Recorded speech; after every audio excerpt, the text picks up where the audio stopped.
Residente de primer año, y el día de hoy, bajo la asesoría de la doctora Olga Lucía Giraldo Salazar, anestesióloga y docente de la sección, les voy a presentar el tema complicaciones graves en anestesia pediátrica. De antemano, pues, quiero darle las gracias a la doctora Olga por la asesoría brindada para la preparación de este tema. Entonces, iniciando con la charla, tendremos 5 puntos sobre los que vamos a hablar. Inicialmente hablaremos de unas definiciones, luego por qué es importante este tema y posteriormente pasaremos a hablar de algunas de las complicaciones respiratorias, cardiovasculares y por último las relacionadas con el uso de medicamentos. Entonces, dando inicio a esta charla, en cuanto a las definiciones, tenemos que un evento adverso es un daño o una complicación no intencionada causada por el tratamiento de una enfermedad que resulta en discapacidad, muerte o prolongación de la estancia hospitalaria. Y esto no obedece a la enfermedad o al estado subyacente del paciente. Estos eventos adversos van a poder ser prevenibles y no prevenibles. En algunos estudios se han definido las complicaciones agudas graves como eventos perioperatorios inesperados, que sin la intervención del anestesiólogo en los próximos minutos, pues podrían conducir a la discapacidad o la muerte del paciente. Y por último, pues un término importante sería el paro cardíaco, que se va a referir al cese de la actividad cardíaca, confirmado por la ausencia de signos de circulación que requieren el uso de compresiones cardíacas con o sin desfibrilación. Entonces, pasando al siguiente numeral, que es la importancia del tema, es relevante hablar de que a pesar de que hasta la fecha se han realizado grandes avances en la seguridad del paciente, algunos grupos etarios presentan un mayor riesgo de complicaciones. Esto debido a sus diferencias anatómicas, fisiológicas, como se presentan pues en la población pediátrica. A esto se le suma la falta de un manejo eficaz de las complicaciones pues potencialmente mortales, lo cual ha sido reconocido como la mayor fuente de variación de la mortalidad. Entonces, debido a que se reconocieron estos factores, se procedieron a realizar estudios para determinar cuáles eran estas variables fisiológicas, anatómicas o los errores que llevaban a presentar complicaciones, y de ahí surgieron los siguientes estudios. Entonces, en esta línea del tiempo, les voy a mencionar los estudios más importantes publicados desde el año 2000 hasta la presente fecha, que investigaron la incidencia de eventos adversos que llevaban al paro cardíaco, sobre todo en relación a la anestesia pediátrica y a las variables que se asociaron a estos. Entonces, los primeros estudios fueron los registros POCA, que se encargaron de determinar los factores clínicos y los desenlaces relacionados al paro cardíaco en niños que recibieron anestesia. Entonces, este primer estudio, publicado en el año 2000, incluyó 63 instituciones, donde se evidenció que la incidencia de complicaciones era de 1.4 por cada 10.000 actos anestésicos, y que el principal mecanismo que llevaba al paro se relacionaba al uso de los medicamentos, lo cual representaba pues aproximadamente el 37% de los casos. La segunda causa era el origen cardiovascular y por último estaban las complicaciones respiratorias. En la actualización del POCA, publicada en el año 2007, pues se mostró un cambio en esta distribución de las causas de paro, donde pasó a ocupar el primer puesto las complicaciones cardiovasculares, segundo las respiratorias y por último las asociadas a los medicamentos. Esto reflejó los cambios que se fueron dando en la anestesia, donde el anterior registro, pues la principal causa era la depresión cardiovascular por alotano, pero ya para estos años, pues este medicamento había entrado en desuso. En este estudio, pues se reportaron que el 49% de los casos estuvo relacionado con la anestesia y la mortalidad fue del 28%, mientras en el primer estudio había sido del 26%. Ambos estudios concordaron en que más del 60% de los casos se presentaban en los pacientes que eran clasificados como ASA 3, 4 y 5, y más del 50% eran menores de un año, por lo que se determinaron estos dos factores como unos factores importantes relacionados a las complicaciones. Y luego pues aparecieron unos estudios más recientes que fueron el ARCA, el APRICOT y el Wake Up Safe, del cual les voy a mostrar pues como unos aspectos más específicos. Entonces, en la línea cronológica, el siguiente estudio fue el ARCA, publicado en Anestesia y Analgesia en el año 2016. Este pues recogió datos de actos anestésicos de un periodo de 12 años en pacientes menores de 18 años, y en este se reportó que el 50% de los casos se asociaron a la anestesia, mostrando una incidencia de ARCA o paro cardíaco asociado a la anestesia de 2.6 por cada 10.000. Entonces, los mecanismos principales en este estudio fueron las causas cardiovasculares y respiratorias, donde cada una representaba el 43% de los casos. Y en tercer lugar, pues teníamos las causas relacionadas a los medicamentos, que representaban el 13%. En este estudio, pues siendo concordante con los registros POCA, pues los pacientes clasificados como ASA3 en adelante fueron unos de los principales factores asociados al paro cardíaco, pero también se resalta que en este estudio se identificó que los actos anestésicos que eran llevados a cabo por anestesiólogos que realizaban menos de 150 actos anestésicos pediátricos al año, pues tenían una tasa más alta de paro cardíaco asociado a la anestesia, con un OR de 2.76. Y otro factor importante fue la edad del paciente, sobre todo pues la menor de 180 días, ya que hasta la mitad de los casos pues se presentó en este grupo de población.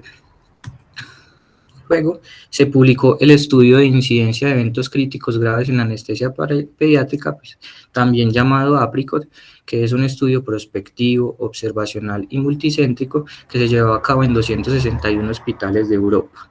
En este se incluyeron más de 31.000 procedimientos, en los que la incidencia de eventos pues, graves fue de 5.2%, con una mortalidad a los 30 días por cualquier causa de 10 en 10.000 casos. Y el orden de las causas fue respiratoria, cardiovascular y relacionado a los medicamentos. Entonces, en cuanto a lo respiratorio, tenemos que el laringoespasmo y el broncoespasmo fueron los eventos más comunes, seguidos del estridor y la aspiración bronquial. La mayoría de estos se presentó durante el periodo de la emergencia, y el 95 y 97% de los episodios de laringoespasmo y estridor se resolvían sin desenlaces adversos, mientras que el broncoespasmo y la aspiración solo se resolvían sin desenlaces adversos en el 57 y el 54% de los casos. Se reportó la incidencia de laringoespasmo grave de 1.2% y de broncoespasmo también de 1.2%, y pues estas son las incidencias que por lo general se presentan en las bibliografías. Ya en cuanto a los eventos cardiovasculares, el 69% se presentó durante la etapa del mantenimiento de la anestesia, y las causas más comunes fueron la hipotensión, las arritmias, dentro de estas principalmente la bradicardia, y por último pues también tenemos como causa importante el sangrado. Del total de los casos, el 94% pues, presentó desenlaces benignos sin requerimiento de alguna intervención, y solamente se requirió intervenciones en el 1.9% de los casos, y de estos el 1.3% terminó en paro cardíaco. Ya en cuanto a los eventos relacionados a los medicamentos, se evidenció una distribución igual entre la fase tanto de inducción como de mantenimiento, donde cada una representaba el 44% de los eventos, y el principal error fue la dosis incorrecta, seguido del sitio incorrecto de administración. En estos, el 65% presentaron secuelas menores y el 2% pues, secuelas mayores. Del total pues, de todos estos eventos graves, el 17% resultaron en tratamientos adicionales y una prolongación de la estancia hospitalaria.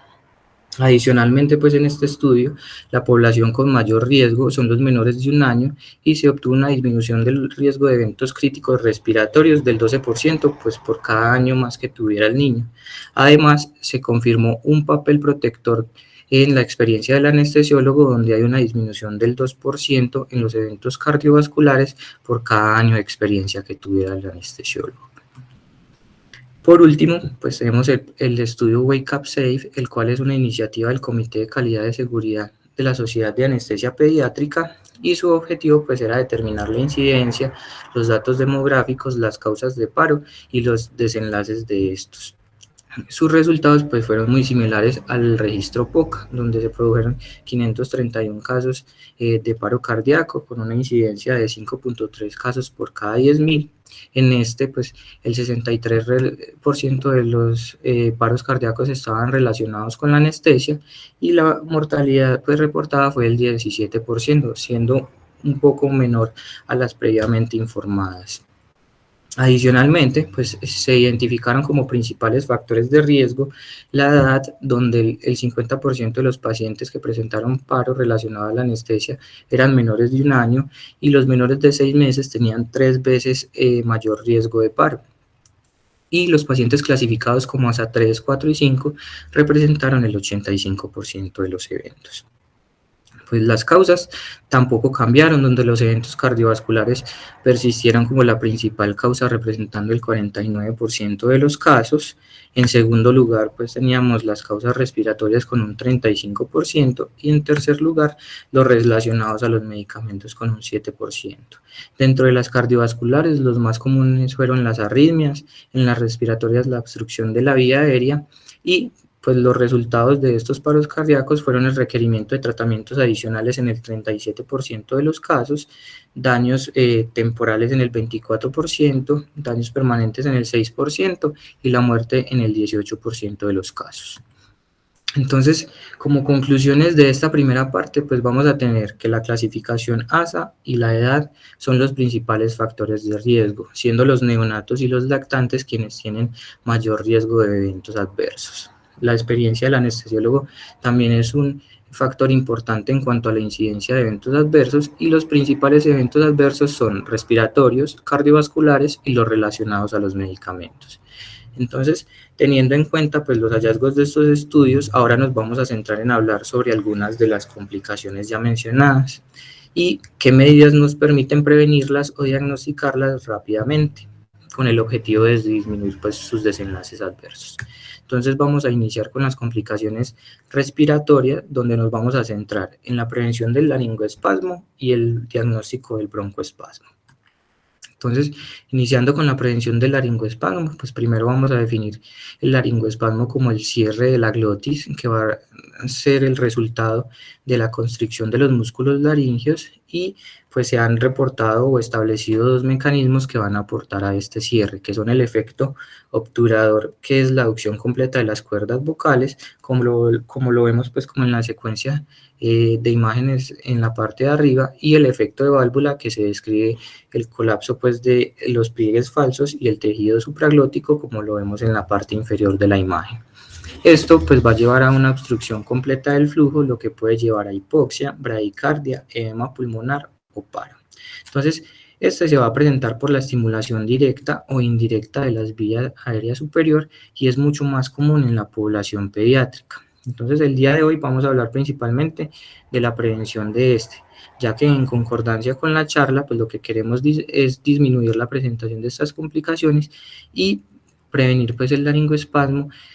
O para prevenir el laringoespasmo es importante identificar factores de riesgo que se han asociado a una mayor incidencia. Entonces, dentro de estos factores de riesgo vamos a encontrar la edad, principalmente los menores de 3 años, la prematuridad definida como los nacidos antes de las 37 semanas, y los trastornos inflamatorios de la vía aérea, donde vamos a encontrar las sibilancias en los últimos 12 meses y las infecciones del tracto respiratorio en las últimas 2 semanas. Estas van a ser las dos variables que presentan un mayor riesgo relativo asociado a eventos adversos respiratorios. Además de estos, dentro de estos factores inflamatorios, pues también vamos a encontrar la atopía y ser fumador pasivo. Ya otros factores pues, relacionados al paciente es la obesidad mórbida, los ronquidos teniendo pues como relación con el síndrome de apnea obstructiva del sueño y la clasificación ASA. Ya en cuanto a otros factores importantes ya más relacionados a la cirugía, va a ser pues los procedimientos otorrinolaringológicos o cuando se comparte la vía aérea, y también son de importancia pues cuando se comparan los procedimientos quirúrgicos versus los radiológicos. Y por último, pues otro factor importante sería la experiencia del centro donde se realiza la intervención. donde hay mayor riesgo de complicaciones cuando se realizan en centros no especializados en pediatría. Entonces, además de reconocer estos factores de riesgo, pues también se van a contar con escalas de predicción como el score de Coles, aplicado en niños con infección de tracto respiratorio superior, que nos va a permitir pues calcular el riesgo de presentar un evento adverso respiratorio. Se ha calculado un área bajo la curva del 0.69 y con las características operativas pues que evidenciamos esta imagen según el puntaje obtenido en el score. Otra herramienta pues sería la herramienta de evaluación de eventos adversos respiratorios, la cual nos va a permitir clasificar el riesgo de cada paciente también para eventos adversos respiratorios, en la cual se van a incluir la edad, la clasificación ASA, la obesidad mórbida, la enfermedad pulmonar de base y qué tipo de cirugía se va a realizar. Entonces, en esta tenemos un puntaje posible que va de 0 a 11, donde un puntaje mayor a 4 se considera de alto riesgo para eventos adversos respiratorios con un área bajo la curva de 0.71. Mientras que un puntaje menor de 4, la posibilidad de complicaciones es menor al 1%. Esta tiene un valor predictivo negativo del 99, una sensibilidad del 67% y una especificidad del 49%. Entonces, la aplicación de estos scores pues, nos van a permitir determinar el riesgo de ese evento adverso para así tener como un soporte para posponer las intervenciones en caso de que sean electivas o en caso de que sean emergentes, definir el requerimiento de medidas adicionales para disminuir el riesgo de presentación. Entonces, ahora vamos a hablar de estas medidas que podemos realizar para disminuir el riesgo. Entonces, estas medidas que se han evidenciado que tienen un impacto en esa disminución del riesgo, pues son el uso del salbutamol, sobre todo previo a la cirugía, el cual ha demostrado que además de su efecto broncodilatador, pues también va a tener un efecto de estabilización de los mastocitos, inhibe la liberación de mediadores inflamatorios y también puede pues, inhibir el reflejo de la tos. Este se puede usar tanto en pacientes con asma como en pacientes con infecciones respiratorias recientes, quienes también tienden a mostrar como un patrón de hiperreactividad de la vía aérea. Entonces, la nebulización de los pacientes 10 a 30 minutos antes de la cirugía, pues, se ha visto que reduce el riesgo de laringoespasmo con un RR de 0.35. Además, pues en el estudio REACT, en el que se comparó salbutamol con placebo en pacientes que eran llevados a adenoidectomía, demostró que los pacientes que recibían placebo tenían 2.8 veces más probabilidades de experimentar un evento adverso respiratorio, dentro de los que se incluía el laringoespasmo. Las dosis pues propuestas para el uso de salbutamol es de 2.5 miligramos si el paciente pesa menos de 20 kilos y de 5 miligramos si pesa más de 20 kilos. Ya otra medida pues, útil es la lidocaína, la cual en una revisión sistemática y metaanálisis se evidenció que era eficaz para prevenir el laringoespasmo provocado sobre todo por el estímulo directo de la glotis, con un RR de 0.39. Esto cuando se usaba pues, a una dosis de 2 miligramos por kilo en los 5 minutos posteriores a la extubación. Cuando se pasó al análisis por subgrupos, se reveló que tanto la lidocaína intravenosa con un RR de 0.34 y la lidocaína tópica con un RR de 0.42 eran eficaces para prevenir el laringoespasmo, por lo que se recomienda pues, usarlo por ambas vías. Y ya otras medidas durante el intraoperatorio que se realizan y que se han relacionado con la presentación de estos reflejos son la inducción inhalatoria, ya que se ha visto que esta aumenta la probabilidad de eventos adversos con un RR de 3.06, por lo que es recomendable pues, realizar inducciones venosas en estas poblaciones de mayor riesgo. Y por último, pues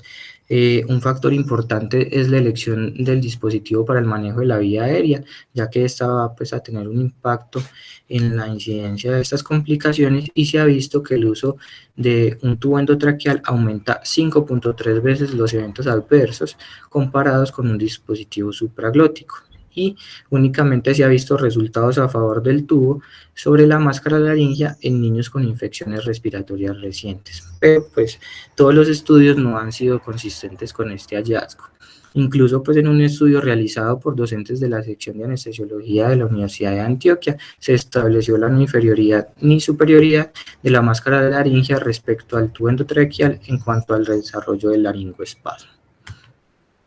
Entonces, ya pasando al broncoespasmo, pues es importante resaltar que está asociado pues a los mismos factores de riesgos ya mencionados en el laringoespasmo, por lo que durante la atención de estos pacientes pues también se debe tener como un umbral bajo para sospechar su presentación. Y en este momento pues les voy a mencionar cuáles son las características diagnósticas de este reflejo,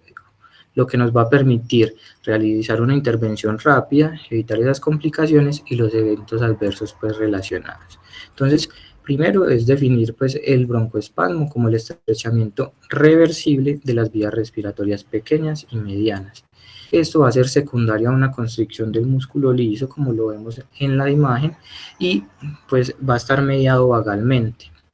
O también se puede dar por la liberación de histamina o por unos estímulos nocivos directos en la vía respiratoria. Se puede presentar solo o como un componente de una patología grave como lo es la anafilaxia, y pues se han establecido los tres principales desencadenantes, que van a ser entonces la manipulación mecánica, esta donde se pueden estimular pues como los nervios traqueales o laringeos, que van a activar el vago y va a llevar a la broncoconstricción. El segundo desencadenante pues sería una reacción anafilactoide, o sea, no inmunológica, donde algunos medicamentos, por ejemplo la morfina, pueden degranular los mastocitos y los basófilos, que van a liberar la histamina, y esta genera pues el broncoespasmo. Y por último tenemos pues la anafilaxia, que ya sería una respuesta inmunológica, donde tanto medicamentos u otros pues estímulos externos van a causar la degranulación inmunológica de los mastocitos y los basófilos, que también van a llevar pues a la broncoconstricción por liberación de histamina. Entonces, sin embargo, el desencadenante pues como más común del broncoespasmo parece ser ese estímulo mecánico, lo que ha concordado con que los momentos en que más se presente sea durante la inducción o durante la emergencia, cuando la estimulación pues como de la vía aérea alcanza su punto máximo. Se ha hablado que la incidencia del broncoespasmo es de 4.1 pues en la población pediátrica en general. En los pacientes con asma puede alcanzar hasta el 5.7%, y por lo general este tiene un resultado benigno, aunque en algunas ocasiones pues puede ameritar que el paciente sea llevado a UCI. De esto se habla que se presenta aproximadamente en el 3.8%, o puede pues causar paro cardíaco hasta en el 2.4% de los casos.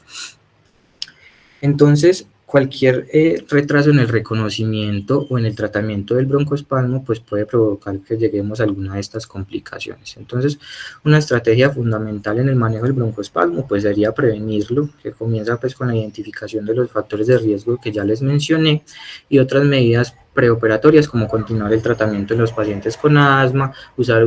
corticosteroides preoperatorios en los pacientes con asma y en los que también han tenido pues como un antecedente atópico. Pero en caso de que no se logre pues como esta prevención, el reconocimiento rápido del broncoespasmo va a ser fundamental, pero también puede ser un desafío, sobre todo en los pacientes que están bajo anestesia general. Entonces, este tradicionalmente se va a mostrar como un aumento repentino de la presión inspiratoria máxima, que se va a evidenciar en las curvas de presión-tiempo del ventilador, donde inicialmente pues va a haber un aumento significativo del componente resistivo de la resistencia, y posteriormente va a aumentar la presión pico. Pero si nosotros permitimos la pausa inspiratoria, pues se va a ver la misma presión meseta que la de un paciente sano. Esto porque el componente elástico pues no va a estar comprometido y va a permitir la reducción de la presión por distensión a nivel alveolar. Entonces, los tiempos de vaciado en estos pacientes van a ser más lentos, pues porque tienen ese aumento de la resistencia que no va a permitir la salida del flujo normalmente. Incluso algunas veces no van a alcanzar el cero, y pues va a ser necesario hacer un cambio en la relación inspiración-expiración para evitar el atrapamiento de aire y el autopipe. Entonces, estos pacientes también van a poder presentar sibilancias, disminución del murmullo vesicular, incluso cuando en casos muy graves pues puede desaparecer del todo y llegar a un tórax silente. Además van a presentar cambios en la onda de capnografía, a la cual se le ha llamado pues onda en aleta de tiburón, donde hay un aumento progresivo en la fase 3 y no alcanzan a ser una meseta. Eso pues se da debido a la heterogeneidad del contenido de CO2 que hay en las unidades alveolares. En cuanto pues a otras signos que van a presentar es una disminución de la capnografía, que también podría pues disminuir en casos muy severos, disminución en los volúmenes corrientes, atrapamiento de aire, hipoxia, aumento de la resistencia vascular pulmonar, sobrecarga del ventrículo derecho y pues hasta la muerte. Entonces, en caso de que nosotros encontremos alguno de estos, pues deberíamos declarar rápidamente la crisis, iniciar el manejo inmediato de la misma y pues evitar su progresión. Pero hablar de el tratamiento específico de este reflejo, pues se sale de los objetivos de esta charla, por lo cual vamos a continuar pues como con las complicaciones cardiovasculares. Entonces, en cuanto a las complicaciones cardiovasculares, nos vamos a centrar en la hipotensión causada por hipovolemia y también vamos a revisar cómo podemos determinar el volumen circulante de estos pacientes y qué variables han demostrado ser confiables para detectar rápidamente el déficit de volumen o la respuesta a los líquidos. Entonces, como vimos en los estudios, pues la hipotensión por hipovolemia es una causa importante de eventos adversos. Y en estos estudios se resaltó que un determinante importante era la subestimación del sangrado intraoperatorio. Entonces, para prevenir o detectar rápidamente estos problemas, pues tenemos que hablar de unos conceptos que son el volumen de sangre circulante, el cual va a corresponder a ese volumen intravascular que nos va a permitir realizar un intercambio efectivo de oxígeno y pues lo ideal sería estimar este antes de realizar pues la inducción anestésica. Entonces, clásicamente se ha hablado de que el volumen va a variar según la masa magra del paciente y la edad pues del mismo. Mediante estudios pues se ha determinado que los volúmenes de sangre en las diferentes edades, utilizando una técnica que es con albúmina marcada. Entonces, en los recién nacidos de bajo peso al nacer, los prematuros o en estado críticos, se han logrado medir valores de hasta 100 mililitros por kilo. Este volumen pues va a ir aumentando levemente, alcanzando su pico máximo en los primeros 2 meses de vida, y luego va a regresar entre el 80 al 90 mililitros por kilo y finalmente pues se va a estabilizar en 70 mililitros por kilo al final del primer año. ¿Esto qué nos va a permitir? Nos va a permitir calcular cuál es el volumen sanguíneo total de nuestro paciente y pues también nos va a permitir calcular otro dato importante. Ese dato importante serían las pérdidas permisibles, donde teniendo en cuenta ese volumen de sangre estimado, el hematocrito inicial, el hematocrito mínimo aceptado por nosotros sobre el hematocrito del paciente, pues nos permitiría estimar cuál es ese volumen de sangre máxima que podemos permitir antes de ordenar una transfusión de glóbulos rojos.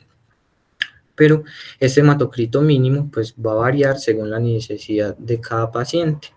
donde debemos garantizar que haya un equilibrio entre el suministro y la demanda de oxígeno. Además, pues también van a influir otros factores como el gasto cardíaco y las necesidades pues, metabólicas del paciente. Entonces la fórmula utilizada es esa que ya les mostré y pues normalmente un niño sano va a tolerar un hematocrito por debajo de 30, incluso pues en nuestra práctica no solemos transfundirlos sino como hasta un límite de 25% e incluso cuando los niños son un poco más grandes y la probabilidad de sangrado postoperatorio es bajo, se puede tolerar hasta un hematocrito del 20%.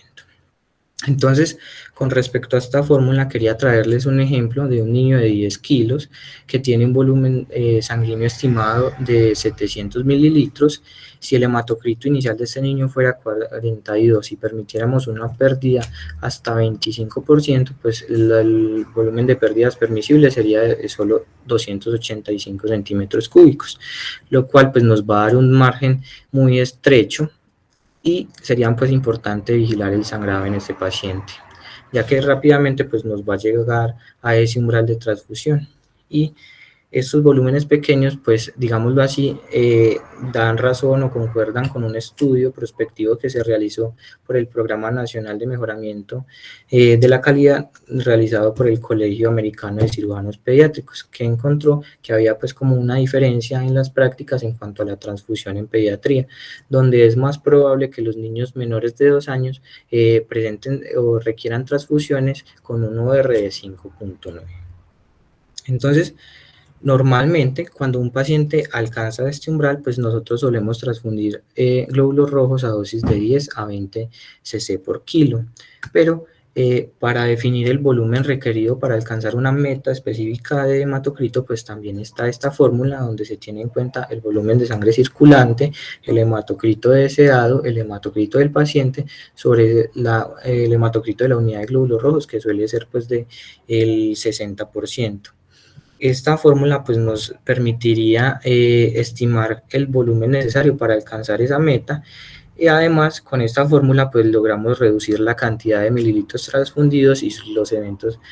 adversos relacionados con este volumen adicional. Ya pasando a la monitorización, pues tradicionalmente el estado de volumen se evaluaba mediante parámetros de monitorización estática, como lo son la presión arterial, la frecuencia cardíaca, la presión venosa central y pues signos clínicos como la diuresis. Y estos pues se han probado en adultos, pero en los niños no han logrado predecir la respuesta a los líquidos. Entonces vamos a hablar un poco de estos aspectos en específico y de otros parámetros que pueden ser derivados de esto, sobre todo parámetros dinámicos. Entonces, en cuanto a la medición de la presión arterial, pues es uno de los parámetros hemodinámicos que más utilizamos para tomar decisiones tanto diagnósticas como terapéuticas en los niños que están en estado crítico. Y esto pues también debido a la facilidad de, de usarlo, ya que por el método oscilométrico pues es únicamente ponerle un brazalete al niño y tendríamos una presión arterial. En caso pues de un método invasivo, con este también tendríamos pues como el beneficio adicional de un muestreo rápido y fácil de sangre arterial, y este se va a preferir pues en pacientes que tienen un shock que no ha respondido a líquidos o que van a necesitar medicamentos inotrópicos o vasoactivos. Sin embargo, pues los estudios y los diferentes consensos de expertos pues no recomiendan el uso de la presión arterial como un objetivo terapéutico en niños inestables, ya que la población pediátrica cuenta con una gran capacidad compensadora, sobre todo mediante la frecuencia cardíaca, por lo que al momento de presentar hipotensión, pues el grado de hipovolemia ya va a ser muy avanzado. Ya otras variables dinámicas que van a estar derivadas de la presión, como lo son la variabilidad de la presión de pulso, también se han probado para predecir la capacidad de respuesta a los líquidos. Sin embargo, pues esta variable no ha tenido una buena correlación y predice mal la respuesta a los líquidos en los niños. Y esto se ha visto que probablemente está relacionado a los distintos cambios que genera la presión positiva de la ventilación mecánica sobre las distensibilidades de los vasos. Otros parámetros pues ya tradicionalmente usados pues son la presión venosa central, pero en la mayoría de los estudios se demostró consistentemente pues que la presión venosa central no tiene la capacidad de predecir ni la respuesta a los líquidos ni en los niños ni en los adultos, ya que esta va a estar influenciada por múltiples factores como son la distensibilidad del ventrículo derecho, la presión positiva al final de la aspiración, la presión abdominal, y pues en resumen todos estos factores confusores hacen que la presión venosa central sea un predictor pues relativamente malo tanto de la precarga como del volumen cuando se usa de forma aislada. Entonces, este únicamente nos va a poder pues como brindar información adicional en niños con choque refractario que no han respondido como a esa terapia inicial y cuando lo vamos a asociar a otras variables. Entonces, en general tenemos que los estudios realizados que han evaluado los parámetros estáticos, estos no han tenido una buena correlación con el estado de volumen ni la respuesta a los líquidos. Ya continuando con otras variables dinámicas, en este caso las derivadas de la pletismografía, como el índice de variabilidad pletismográfico, es un índice que va pues como a evaluar las variaciones respiratorias en la amplitud de la forma de onda pletismográfica de la pulsoximetría. Entonces, esta ha tomado pues relevancia en la predicción de la respuesta a volumen. Estos requieren de herramientas y software pues específicos que están disponibles en nuestro medio y van a evaluar un componente que es pulsátil con un componente no pulsátil. Y pues su ventaja es que se van a medir de formas no invasivas. Entonces, un metaanálisis concluyó que el índice de variabilidad pletismográfica pues es un predictor confiable en la población pediátrica con pues tomando como una medida o un umbral del 14% y el área bajo la curva para este valor fue de 0.86. Todos los estudios incluidos en este metaanálisis se realizaron en quirófano y la sensibilidad y la especificidad fueron del 72 y el 81% respectivamente, lo cual pues nos lleva a que esta sea una buena variable para guiar la respuesta a los líquidos. Ya otras variables dinámicas que son un poco más nuevas son la variación de la respiración, la variación respiratoria de la velocidad máxima del flujo sanguíneo aórtico. Entonces esta se mide en el anillo aórtico o en el tracto de salida del ventrículo izquierdo y se va a hacer mediante Doppler de onda pulsada con ecocardiografía ya sea transtorácica o transesofágica. Y este pues ha sido denominado como un marcador prometedor para la optimización del manejo con líquidos en la población pediátrica y pues a diferencia de las variables derivadas de la presión no se afecta pues por la distensibilidad de los vasos, pero su limitante pues más importante es que va a ser operador dependiente y que va a necesitar pues el de un entrenamiento adicional para aplicarlo en la práctica clínica. Otra variable pues, importante sería la variación respiratoria de la velocidad máxima del flujo sanguíneo en la arteria carótida y este pues, es un parámetro altamente confiable para predecir la respuesta a los líquidos en los pacientes adultos bajo ventilación mecánica y en los pacientes pediátricos pues, se sugiere usar el enfoque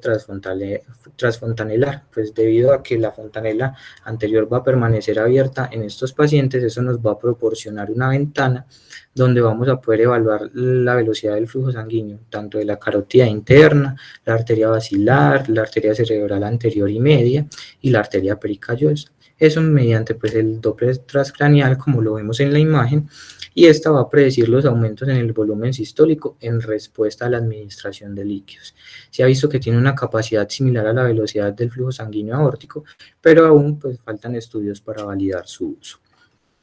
Por último, la variación pues, de la vena cavea inferior tuvo pues como un desempeño moderado en la predicción de respuesta a líquidos en los adultos con un área bajo la curva de 0.79, pero en los niños pues ventilados mecánicamente los resultados han sido pues como más controversiales debido a los cambios ejercidos por la ventilación mecánica en los vasos intratorácicos que no se van a poder pues optimizar con las variables respiratorias como sí se hace en los adultos. Entonces, de esta forma, pues vamos a concluir que los mejores parámetros para el seguimiento de respuesta a los líquidos será el índice de variabilidad pletismográfica mientras se estudian y se estandarizan pues estas nuevas variables dinámicas. Ya para terminar la charla, entonces vamos a hablar de las complicaciones relacionadas con los medicamentos, donde primero vamos a definir unos factores asociados a los errores y luego vamos a dar unas respuestas a unas preguntas relacionadas a estas complicaciones. Entonces, según la FDA, los errores de la medicación representan aproximadamente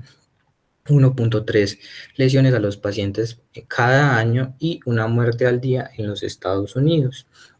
En un estudio realizado en el 2016 en los Estados Unidos se demostró que un error en la medicación o evento adverso pues, relacionado a los medicamentos se presentaba en una de cada 20 administraciones perioperatorias de medicamentos y cada 2 procedimientos quirúrgicos.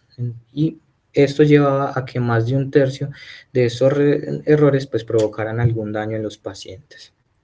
Entonces, debido a que la mayor fuente de estos datos es la notificación voluntaria, pues también vamos a tener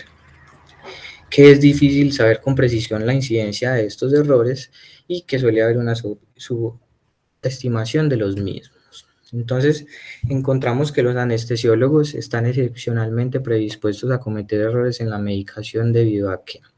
entonces tenemos que es necesario pues, el proceso de preparación del medicamento en varios pasos que va a implicar la extracción del medicamento de la ampolla, etiquetar manualmente la jeringa, calcular una dosis adecuada y el volumen correspondiente pues, para administrar bien este medicamento. Y este proceso pues normalmente lo vamos a realizar de una forma aislada, sin supervisión y sin otros controles de seguridad que nos permitan evaluar que sea el medicamento correcto, la dosis correcta y que se administra al paciente correcto. Y todo esto pues también lo vamos a hacer mientras estamos en un entorno que es complejo, dinámico, no estéril y que en ocasiones pues se puede tornar caótico. Adicionalmente, en el entorno de anestesia pediátrica es posible que encontremos como unos factores intrínsecos que aumenten la incidencia de estos errores en la medicación. Entonces, dentro de estos factores vamos a tener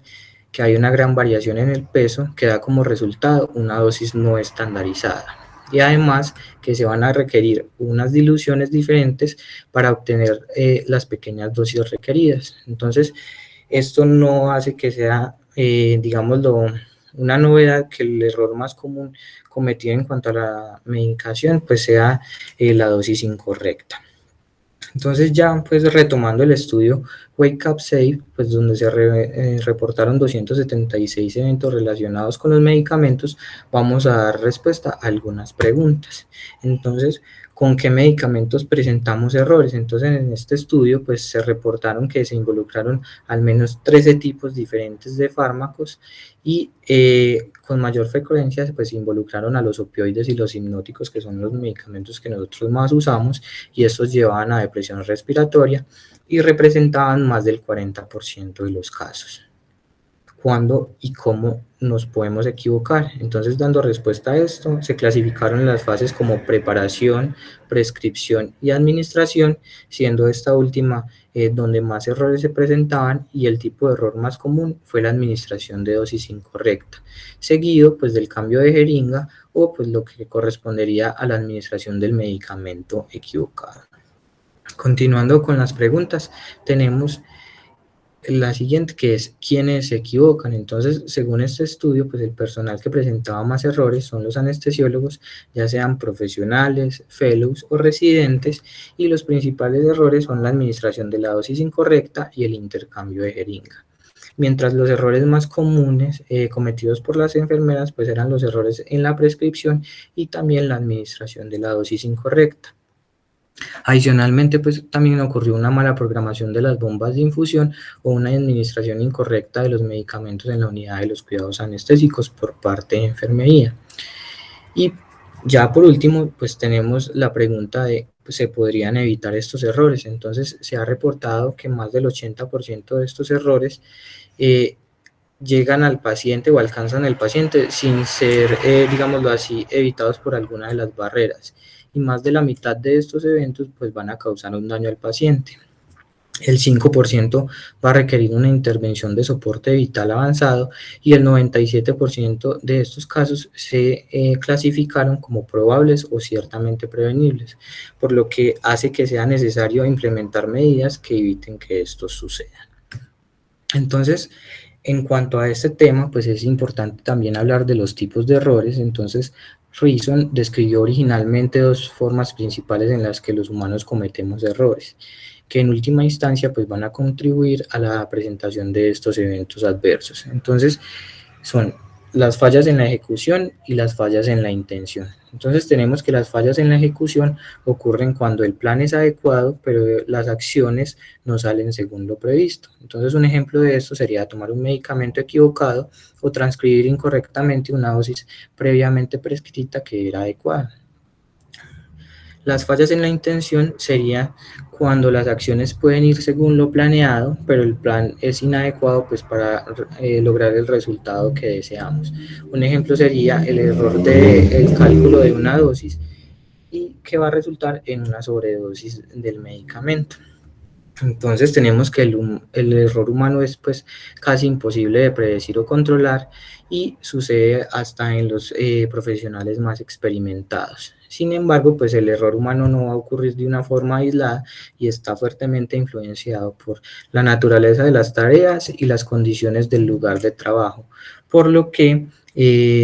Entonces, un punto importante a intervenir pues serían las modificaciones en el lugar del trabajo, y a esto quería llegar. Entonces, ¿qué medidas podemos realizar para disminuir estas complicaciones? Entonces, como ya lo habíamos mencionado, los errores más comunes eran los errores en la dosificación y los cambios de jeringa,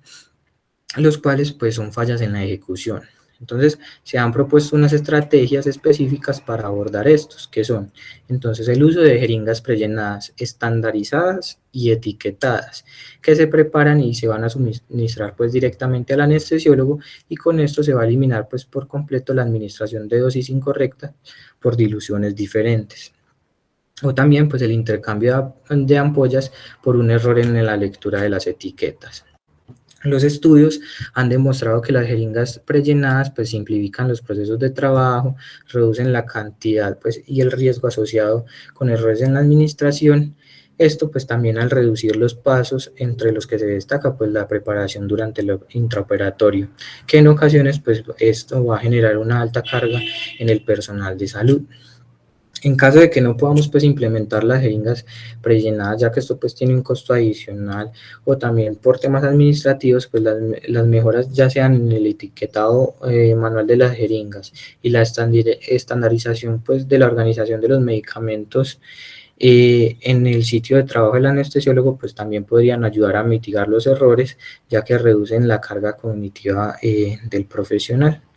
Y por último tenemos la doble verificación. Esta es importante sobre todo en los pacientes, en los medicamentos que se van a administrar en modo de infusiones, ya que hasta el 21% pues, de los errores involucraban los medicamentos que se iban a administrar mediante una infusión. Estos pues se van a minimizar mediante la verificación por dos proveedores. Ojalá pues sea el anestesiólogo y una enfermera, o el anestesiólogo y el personal de farmacia. Entonces, el resultado de estas intervenciones pues, va a ser reducir la variabilidad humana, lo que se ha demostrado que evita los errores y disminuye los riesgos para el paciente. Entonces, ya con esto pues vamos a dar por terminado este gran seminario de anestesia, pero antes de terminar pues quisiera dejarles esta frase de Reason, que nos dice que no podemos cambiar la condición humana, pero podemos cambiar las condiciones en que los humanos trabajan. Muchas gracias por su atención, y ya pues en esta última diapositiva les voy a dejar el QR para acceder a la bibliografía utilizada, y con esto pues terminamos y les agradezco por la atención, y quedan abiertos los micrófonos para comentarios o preguntas que tengan respecto al tema. Hola Ricardo, buenos días a todos, ¿cómo están? Ricardo, quiero felicitarte por el contenido, la verdad. Me parece un contenido que hace como una pequeña inducción a uno de los grandes problemas pues, que tenemos en la anestesia pediátrica, que es justamente la incidencia de complicaciones que terminan llevando a paro pues, a los pacientes. Es un tema muy extenso, ya lo vimos, esto es básicamente resumir casi que media cátedra de anestesia pediátrica en el proceso de formación de un residente. Sin embargo, creo que el ejercicio que hiciste de resumir pues como los temas puntuales y traernos como los tips específicos para cada una de las complicaciones, abordado obviamente desde los datos epidemiológicos que hace rato venimos teniendo a través de la literatura, pues creo que se logró pues como el objetivo. Entonces, felicitarte por eso, el desempeño creo que fue muy bueno, el uso del tiempo también. Tengo entonces como dos intervenciones puntuales. Una pregunta. Específicamente, ¿cuál sería el punto de corte del índice pletismográfico que propondrías después de hacer la revisión para predecir justamente esa respuesta a líquidos?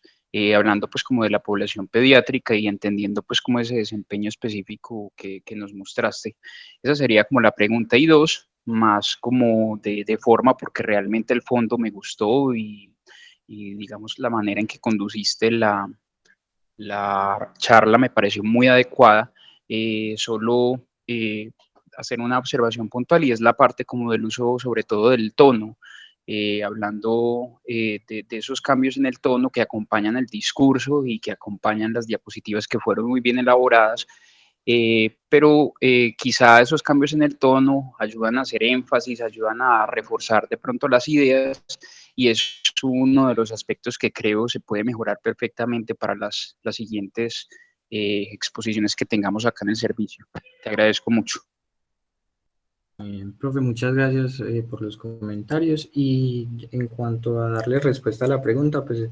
el punto de corte que se plantea es del 14%, claro que esto va también pues a variar según el punto donde midamos la pulsoximetría. El 14% es en los dedos, el 15% se habla cuando se utiliza en el pabellón auricular pues, o en el lóbulo de la oreja. Y pues como darle claridad, a partir de un valor de 14% en adelante de la variabilidad del índice plexismográfico, pues indicaría que estos pacientes van a ser respondedores a la administración de líquidos en cuanto al manejo pues de la hipotensión y la Disculpen, voy a interrumpir. Buenos días a todos. Ricardo, yo creo que ahí también es importante anotar pues, que igual hace falta más estudios, como en la mayoría de áreas de la medicina, donde solo a medida que se van adquiriendo muchos más datos y estudios, sobre todo pues basados en poblaciones muy grandes, es donde se va mejorando la precisión de estas herramientas. Entonces, yo creo que es un punto de corte todavía pues como digamos muy inicial que necesitará más datos para poder, y con muchos niños, bases de datos muy grandes. Por ejemplo, en cuanto al tema de los estudios de movilidad y mortalidad como el ARCA, a mí el ARCA me gusta mucho porque es un estudio que tuvo una base de datos grandísima comparado con los anteriores como los POCA y, eran datos mucho más confiables porque pues, eran tomados de todo el registro de anestesias del hospital de Boston, a diferencia de los POCAS, pues que era a pesar de que los POCAS tenían muchos centros que participaron, el problema era que era un reporte voluntario, entonces comparado pues como con los datos del ARCA, que era un solo centro, pero muchos datos, yo creo que se pasaron del millón, pues los POCAS se quedaban muy pequeños. Bueno, yo acá estoy desde el celular, no puedo ver, pero vi como que otro profesor u otro anestesiólogo levantó la mano para que le demos espacio y ya hacer las conclusiones.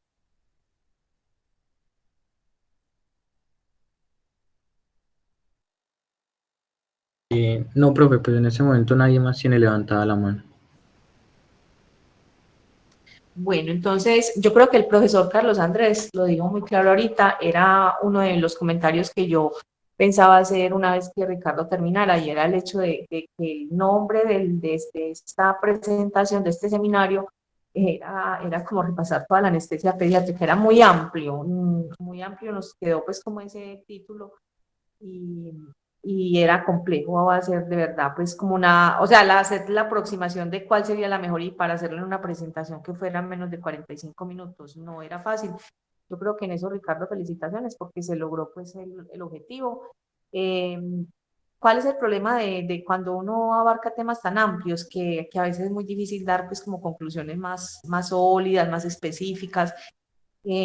Toca pues como que tratar de todos los subtemas como un pedacito, pero sin poder entonces ya como profundizar y dar unas mejores conclusiones. Sin embargo, yo creo que se logró el objetivo. De todas maneras, cuando me senté con Ricardo pues a preparar este tema, pues teníamos claro que no podíamos pues ni profundizar en ninguna de las áreas demasiado, que si no nos podíamos enfocar, aunque Ricardo dio pues algunos tips de tratamiento en algunas de las complicaciones, sin embargo no podíamos dar, en profundizar más bien en el tema del tratamiento, porque entonces ahí sí se nos salía de control pues toda esta presentación. Entonces más bien con Ricardo lo que hablamos fue como, venga, enfoquémoslo desde la prevención y desde incluso desde el tema diagnóstico, que en anestesia no es que lo trabajemos mucho, enfoquémoslo por esa parte, porque si no, pues no nos va a dar el tiempo para hablar de un tema tan amplio. Entonces, esperemos pues que de todas maneras hayan quedado unas conclusiones. Yo creo que la idea era también dejar inquietudes y como lo mencionaba ahorita con los estudios, dejar inquietudes sobre los datos que han sido muy valiosos de los últimos estudios que se han hecho de complicaciones pediátricas. Entonces también Ricardo ahí resumió y presentó como los más importantes. y los más recientes hasta ahora. El último estudio de paro que salió fue el 2021 de pediátrica anestesia, es lo último que ha salido. Antes del 2020 también han salido unos de complicaciones cardiovasculares también. Pero bueno, entonces, pero en general, Ricardo presentó pues como los más relevantes y esperemos que ya nosotros con la historia clínica electrónica podamos ir presentando ya datos propios también que nos refuercen muchas de estas variables que sí las hemos encontrado en algunos estudios que hemos hecho acá en el servicio y que de pronto también exploremos otras variables nuevas que aplican es para nuestra población, para nuestra idiosincrasia. Entonces, muy importante. Bueno, yo pues no tendría más que agregar, Ricardo, sino felicitarte y que pues se logró el objetivo pues hicimos un trabajo sin ningún problema. Bueno, de mi parte pues no habría más que agregar. A todos muchas gracias por su asistencia y feliz día para todos.